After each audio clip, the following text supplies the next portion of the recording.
status options for Guam. Tune in to Challenge the Status Quo every Monday from 10 a.m. to noon on Wave 105.1 FM, presented in partnership with the Mission on Decolonization and Glimpses Media. KGUM FM, Dedido. The talk of Guam is Wave 105 FM. This is CBS News on the Hour, sponsored by Progressive Insurance. I'm Cammie McCormick. President Trump wrapped up his state visit to Britain by taking questions with Prime Minister Keir Starmer on Starmer's decision to recognize a Palestinian state. I have a disagreement with the Prime Minister on that score. Okay. One of our few disagreements, actually. On Ukraine, Trump said Russian President Putin had let him down. Starmer pointed to Russian attacks against European targets in Kiev and its drones over Poland. If you put that together, what you can see is either an emboldenment or at least an increased recklessness on Putin's part. And that's why I said earlier that they're not the actions of someone who wants peace. A group of Democratic lawmakers is accusing the Trump administration of exploiting the death of Charlie Kirk, as Christopher Cruz reports. Senate Minority Leader Chuck Schumer accused the Trump administration of trying to penalize people for simply speaking out. To supercharge the political witch hunt against critics is abhorrent, obnoxious, and as un-American as it gets. Connecticut Senator Chris Murphy says President Trump could have used the killing of conservative activist Charlie Kirk to unite the nation. Trump and his lieutenants are choosing a different path. They are choosing to exploit this tragedy, to weaponize the federal government, to destroy Donald Trump's political opposition. Trump has asked the Supreme Court for an emergency order to remove Lisa Cook from the Fed board. Linda Kenyon has that. The district court had ruled that Trump could only remove Cook for cause involving conduct while in office. The president has alleged Cook committed mortgage fraud, which she denies. In addition, the accusation involves an alleged action before Cook was a member of the Fed. President Trump has tried to exert pressure on the Fed, especially on Chairman Jerome Powell, saying the independent agency has been too slow to lower interest rates. The suspect in the fatal shooting of 3 Pennsylvania police officers was a 24-year-old being sought on stalking charges. Tom Hansen reports we may learn more next hour. Investigators presumably are going to give us a little bit more information about who this man was, what his mental state was, and any warning signs that might have popped up that could have flagged authorities to him being a threat to this community. A new study published in the journal Nature finds that wildfire smoke is deadlier due to climate change. Senior study author Marshall Burke. In the last 10 years, on average, we estimate that wildfire smoke has killed about 40,000 Americans per year. And we estimate under a warming climate, this could go up to 70,000 by 2050. Checking the numbers on Wall Street at this hour, stocks are higher. This is CBS News. Sponsored by Progressive Insurance. We offer auto, home, and commercial auto insurance, plus a variety of business insurance options. Visit Progressive.com today. You're listening to Leaf Filter Radio, and the guru of gutter protection himself, Chris Coonahan, is here to take your most pressing leaf-related questions. Hey, everybody, Chris here. I understand we have Ron on the line. Ron, where are you calling from? Uh-oh. Ron, are you calling from a ladder? Well, I was. I wanted to ask Chris what I need to do to get my gutters ready to have leaf filter installed. Oh, Ron, you don't have to do anything. A Leaf Filter Trusted Pro will come out and clean out your gutters, realign and seal your gutters, and install Leaf Filter, America's #1 gutter protection system. So I didn't need to get on this ladder? Ron, Leaf Filter Trusted Pros are in your neighborhood and ready to help. Just visit leaffilter.com/deal to schedule your free gutter inspection and get up to 30% off. Thank goodness. What was that site? That's leaffilter.com/deal for your free gutter inspection today. See representative for warranty details. Promotion is 20% off plus a 10% senior or military discount. 1 discount per household.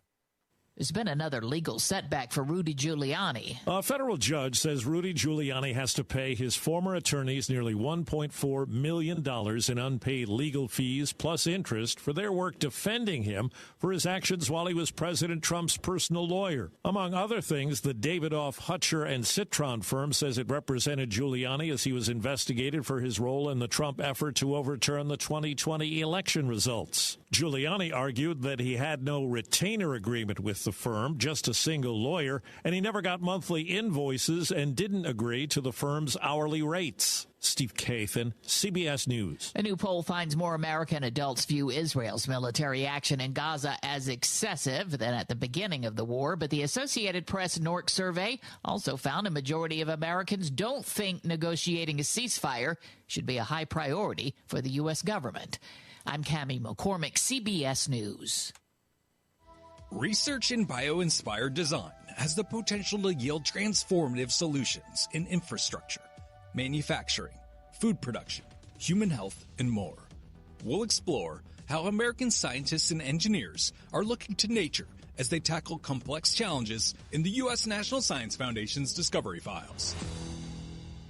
The use of bio-inspired architectures is very important because nature has plenty of ideas on how to actually solve engineering problems. We use the same principles that we are learning from nature. And just what we know so far, we are going to learn more as we proceed. Pablo Zavatieri is a professor of civil engineering at Purdue University and part of a collaboration working to understand how a mosquito's specialized antenna allow them to isolate specific sounds over the noise of their own wings, which could have a variety of translational applications in sensors and sound treatments. Here's a sample of the sound of the wing beats of a female frog-biting mosquito, Corythrella appendiculata. Mosquitoes have a really great structural component in the antennas that actually can help us understand how to better design sensors and structures for vibration and vibration control or vibration detection. So I think there are a lot of clues in nature that we can actually use from just doing these studies. Learn more about this study in NSF's Discovery Files podcast, Translational Research.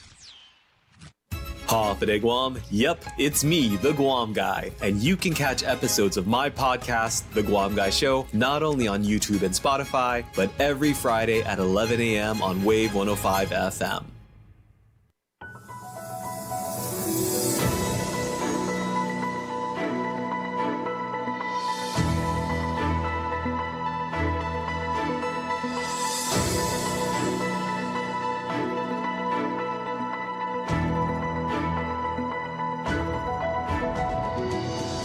Hafa Adai, Guam. Good morning and welcome back. It's Mornings with Patti on the Wave 105 FM, hosted by Pauly Suba for a Friday, September 19th. 6 minutes after 6 o'clock right now, streaming live and online at thewave105.com, as well as our YouTube channel. That's Wave 105.1 FM Guam. Mornings with Patti is being brought to you by Chili's Grill and Bar, the Medical City, where patients are partners. Hilton Guam Resort and Spa. Take Care Insurance Company, Our Island, Your Health Plan. Subway, Eat Fresh. Wise Owl, the wise choice in animal care. Bank Pacific, where others place branches, we place roots. GTA, we start with you, Patch Tinting and Detailing, and Sherwin-Williams Paints. We have your local headlines for you right now with Skylar Obispo. He's from the Marianas Business Journal and the Guam Business Magazine, and Landon Idlet of the National Weather Service in Teton, brought to you by McDonald's. Bringing on the fall flavors at McDonald's Guam. Go ahead and treat yourself to the pumpkin and cream pie, pumpkin spice latte, or pumpkin iced coffee. Hurry in for a limited time. It's with our friends at McDonald's. I'm loving it. Buenas and Hafa Adai. Here's the latest from the Marianas Business Journal. Lieutenant Governor Josh Tenorio opened the second day of the Guam Defense Forum, saying that the island is more than just a strategic location for the United States, and that planned military buildup and the future of Guam's economy need to be propped up by a skilled workforce. That was the general theme for many panel discussions during the second day of the conference across infrastructure, cybersecurity, and additive manufacturing capabilities on the island. Tenorio spoke on furthering the One Guam approach to the buildup, where local policymakers and the federal government need to have a collective vision for the island that continues America's military goals and gives the community more agency in its governance. Commander of Joint Task Force Micronesia, Rear Admiral Joshua Lasky, echoed the Lieutenant Governor's statements that investments in public infrastructure are needed and that Guam serves as America's linchpin in the Indo-Pacific. In more news, the Guam Power Authority General Manager John Beneventi said at the conference that the commissioning of the 198-megawatt Ukru power plant has been delayed to the end of the year.